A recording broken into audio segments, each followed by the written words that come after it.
كنتم خير أمة أخرجت للناس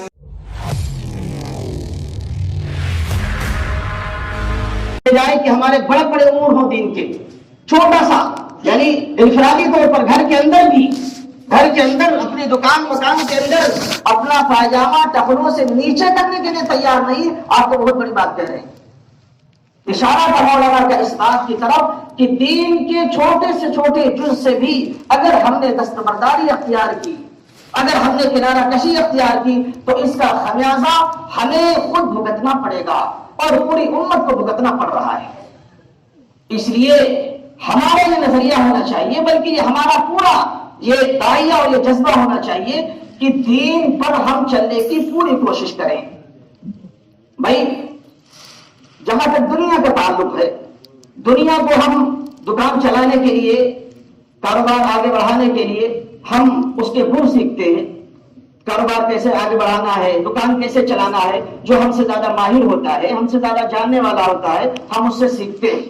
اور آج تو نیٹ کی دنیا ہے، آپ اس میں جائیں گے تو طرح طرح کے آپ کو کاروبار چلانے کے طریقے سجائے جاتے ہیں، سکھائے جاتے ہیں، جو اکثر فراڈ پر مبنی ہوتے ہیں۔ انسان سیکھتا ہے، کرتا ہے اسی اعتبار سے، اور کاروبار سیکھنے کے ایک ایک منٹ کے لوگ لاکھوں کی فیس لیتے ہیں کہ کاروبار آپ کو ایسے کرنا ہے، آئیے ہم آپ کو کاروبار کا طریقہ سکھاتے ہیں، آئیے ہم آپ کو دکان چلانے کا طریقہ سکھاتے ہیں، آپ ایک مہینے میں اتنے کمائیں گے، اتنا کمائیں گے۔ لوگ سکھاتے ہیں اور سیکھنے والے جاتے ہیں، پیسے دے کے سیکھتے ہیں، ہمارے راہ میں وہ لوگ سیکھنے والے۔ تو دنیا کے اعتبار سے ہم کوئی کام ایسا نہیں کرتے ہیں جو بے سیکھے کریں، کیوں؟ اس کا فائدہ ہمارے نظروں کے سامنے۔ ہمیں معلوم ہے کہ اگر بے سیکھے ہم دکان چلائیں گے، بغیر سیکھے ہم کسی کاروبار میں قدم رکھیں گے تو ہمیں نقصان کا سامنا کرنا پڑے گا۔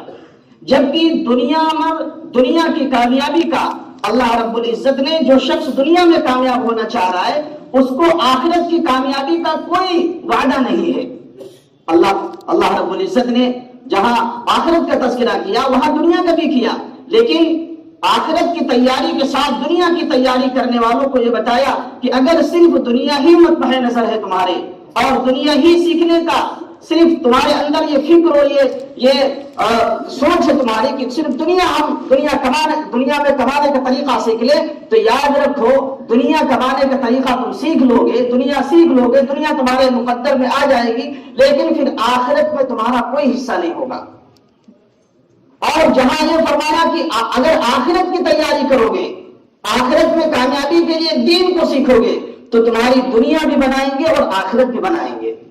وہاں انسان کمزور ہو جاتا ہے، وہاں جب مسئلہ آتا ہے کہ دین کو سیکھ کر کے اس پر عمل کریں تو بس ایک بڑی تعداد ہماری ایسی ہے کہ اگر اس سے پوچھا جائے جو موٹی موٹی چیزیں ہیں، روزہ ہے، نماز ہے، حج ہے، زکوٰۃ ہے، تو صحیح معنوں میں جو دیندار کہلاتے ہیں، جن کے بارے میں یہ کہا جاتا ہے کہ ہاں بھئی یہ دیندار ہیں، یہ دین والے ہیں، یہ روزہ نماز کرنے والے ہیں، ان کا وقت لگتا رہتا ہے، ان سے بھی اگر صحیح معنوں میں دین کے موٹے موٹے مسائل پوچھے جائیں اور دین کی موٹی موٹی باتیں پوچھی جائیں تو شاید ہی کچھ لوگ ہوں گے جو صحیح بتا پائیں گے۔ وہاں ہم نے کبھی نہیں سوچا کہ دین کو سیکھ کر اس پر عمل کریں، کہیں ایسا نہ ہو کہ بے سیکھے ہم دین پر عمل کرتے رہیں اور وہ فائدہ دین پر چلنے کا نہ ملے جو ملنا چاہیے۔ ابھی چند دن پہلے لاک ڈاؤن گزرا، کئی لوگوں سے ایسا سامنا پڑا کہ جب ان سے پوچھا گیا کہ بھئی نماز کہاں پڑھ رہے ہیں، انہوں نے کہا گھر میں پڑھ لیتے ہیں۔ پھر ان سے پوچھا گیا جماعت کے ساتھ پڑھتے ہیں یا اکیلے پڑھتے ہیں، تو انہوں نے کہا نہیں بس پڑھ لیتے ہیں، ایک کمرہ ہے، ہم 3 بھائی ہیں، ہماری والدہ ہیں، بہن ہے، ہم سب لوگ اپنی اپنی نماز پڑھ لیتے ہیں۔ ان سے پوچھا بھئی اپنی اپنی پڑھ لیتے ہیں، جماعت کے ساتھ کیوں نہیں پڑھتے؟ جب 5 لوگ ہو تو جماعت ہو سکتی ہے۔ تو انہوں نے کہا نہیں جماعت سے کیسے پڑھیں، اب وہاں تو ہم نے کبھی پڑھایا نہیں یا اور دوسرے بھائیوں نے کبھی نہیں پڑھایا، پڑھ لیتے ہیں اپنی اپنی نماز۔ تو ان سے کہا گیا بھئی جیسے اپنی پڑھتے ہو ایسے ہی امامت کرنا ہے، ایسے ہی پڑھانا ہے، یعنی ہم سورہ فاتحہ سرن پڑھتے ہیں اور پڑھانے کے ٹائم ہم جہرن پڑھیں گے، فجر میں، مغرب میں، عشاء میں سورہ فاتحہ جہرن پڑھیں گے، زور سے بلند آواز سے پڑھ لیں گے، جیسے مسجد میں جاتے ہیں امام صاحب پڑھتے ہیں ایسے سورہ فاتحہ اور کوئی سورہ زور سے پڑھ لیں گے۔ پڑھنا تو وہی ہے.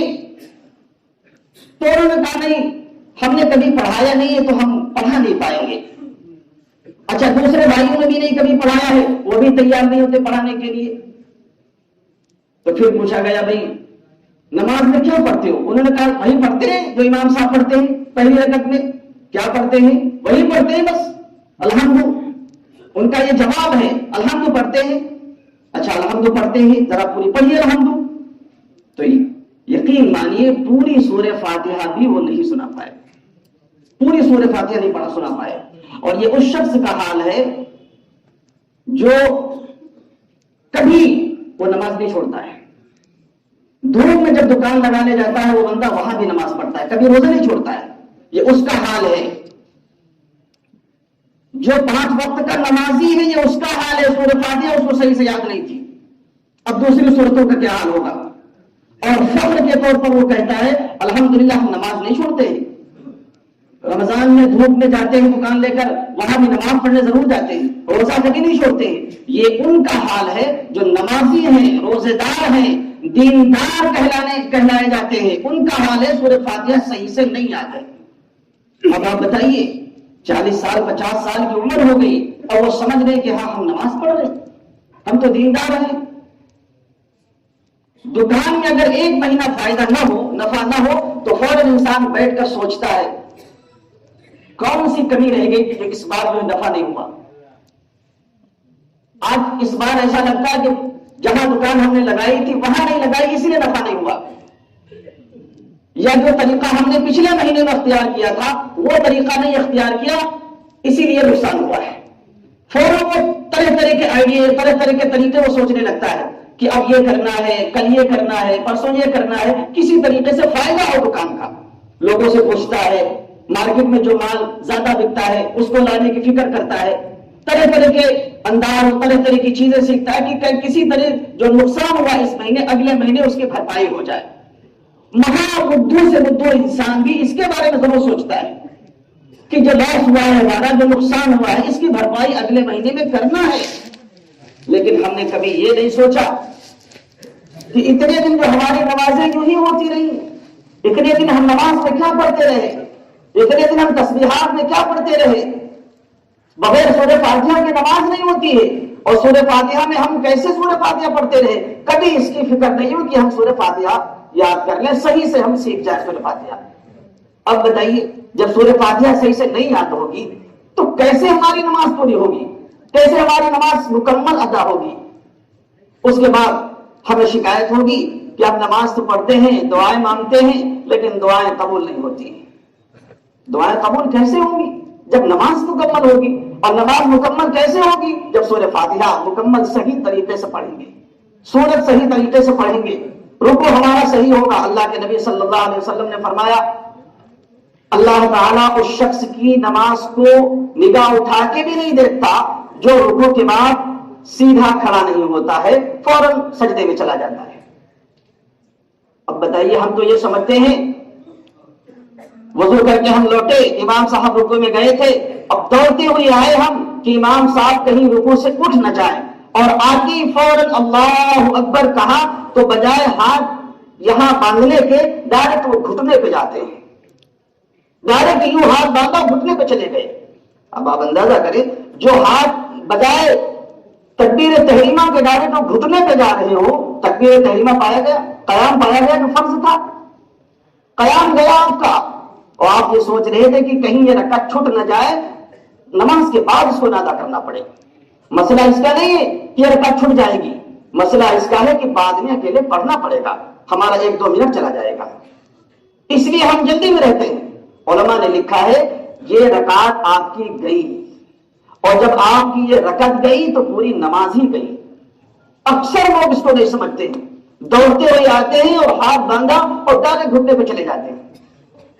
آپ کا قیام نہیں پایا گیا, قیام نہیں پایا گیا تو آپ کی نماز نہیں ہوئی, اور ہم یہ سمجھتے ہیں کہ ہم نماز پڑھ کے آ رہے ہیں. جب یہ حال ہمارا نمازوں کا ہوگا تو پھر آگے کیا ہوگا. دوسری رکعت میں جب امام صاحب بیٹھے تھے ہم آئے, بیٹھ گئے, بیٹھنے کے بعد ہم نے تحیات تھوڑی پڑھی تھی, امام صاحب کھڑے ہوئے, ہم بھی کھڑے ہو گئے, جبکہ التحیات کا پڑھنا واجب ہے امام اور مقتدی دونوں پر.